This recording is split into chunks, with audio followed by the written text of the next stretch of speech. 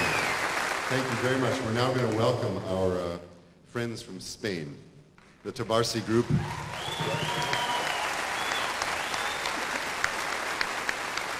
And we'd like to welcome the Congo Choir.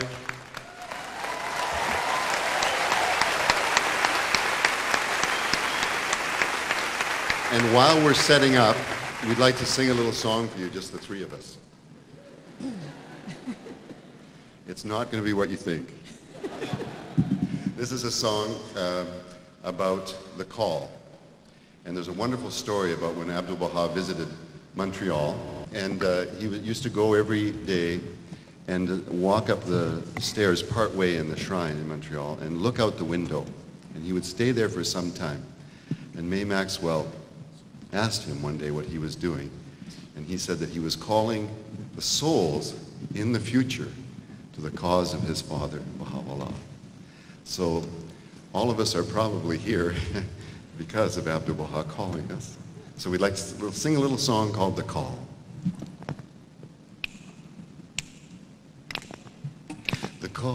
The call, I hear the call. The call, I hear the call. I hear the angels singing. I hear the great bells ringing. The call, I hear the call. The call, I hear the call. I hear the angels singing.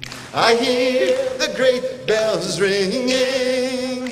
The call, I hear the call. The call, I hear the call. Here comes the verse. Abdu'l-Baha stands by the window, calling the souls to the Father's cause. Abdu'l-Baha stands by the window, calling the souls to the Father's cause. The call, I hear the call. The call, I hear the call. I hear the angels singing. I hear the great bells ringing. The call, I hear the call. The call, I hear the call. I hear the angels singing. I hear the great bells ringing. The call, I hear the call. The call, I hear the call. Second verse. Calling the souls, calling them forward, calling the souls to the Father's cause. Calling the souls, calling them forward, calling the souls to the Father's cause. The call, I hear the call. The call, I hear the call. I hear the angels singing. I hear the great bells ringing. The call, I hear the call. The call, I hear the call. The call, I hear the call. The call, I hear the call. The call, I hear the call. The call, I hear the call. The call.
mountain of God.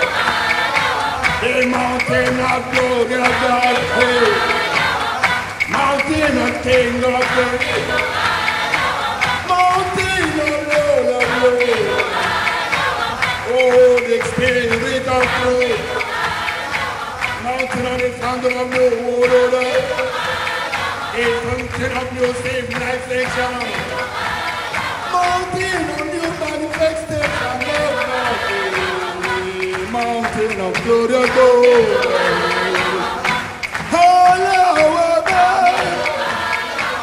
Oh, Carmel, Carmel, Carmel, Carmel.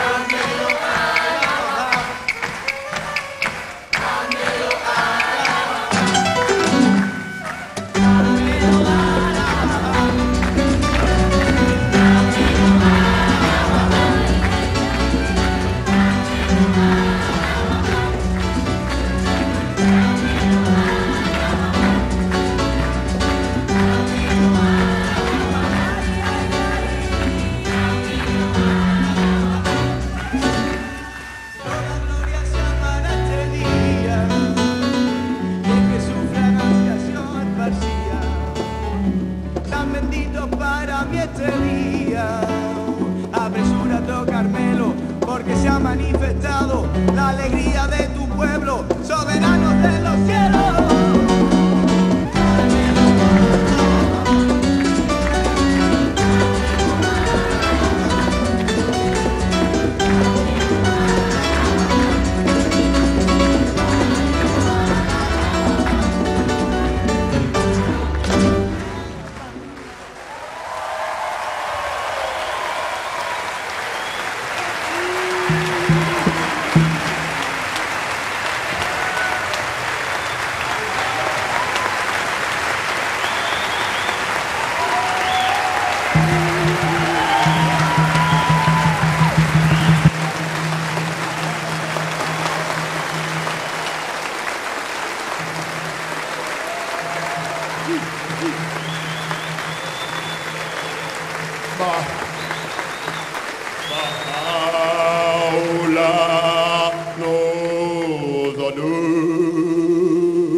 Dear friends, I think I speak on behalf of all of us when I thank all of the wonderful musicians and participants in this morning's program. Such a wonderful morning.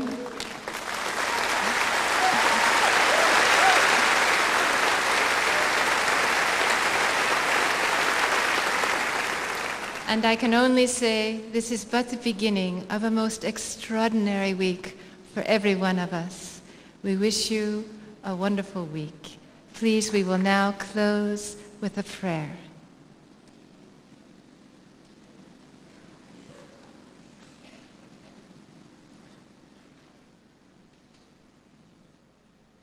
The glory of glories and the most resplendent light rest upon thee, O my God. Thy majesty is so transcendent that no human imagination can reach it. And thy consummate power is so sublime that the birds of men's hearts and minds can never attain its heights. All beings acknowledge their powerlessness to praise thee as beseemeth thy station. Immeasurably exalted art thou. No one can glorify thy being or fathom the evidences of thy bounty as it exists in thine inmost essence, since thou alone knowest thyself as thou art in thyself. I yield praise unto thee, O Lord our God, for the bounty of having called into being the realm of creation and invention, a praise which shineth resplendent through the potency of thine inspiration, which none other but thee can be fittingly appraise. I glorify thee, moreover, and render thee thanks as beseemeth thine awe-inspiring presence and the glory of thine overpowering majesty for this sublime blessing, this wondrous sign which is manifest in thy kingdoms of revelation and creation. All glory be unto thee. Immeasurably exalted is that which beseemeth thee. Verily, no one hath ever adequately grasped the loftiness of thy station, nor hath anyone except thee recognized thee as beseemeth thee.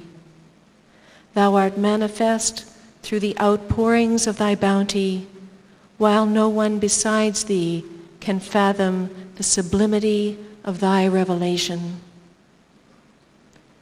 Magnified be thy name. Hath aught else save thee any independent existence so as to be capable of hinting at thy nature? And doth anyone but thee possess any trace of identity wherewith I could recognize thee? All that is known owes its renown to the splendor of thy name, the most manifest, and every object is deeply stirred by the vibrating influence emanating from thine invincible will. Thou art nearer unto all things than all things. Lauded and glorified art thou.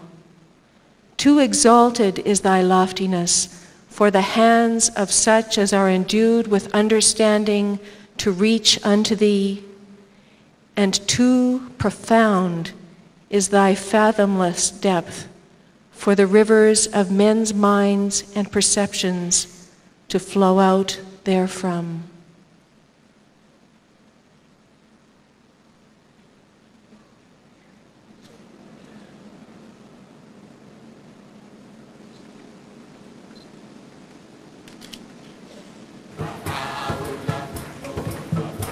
Bona,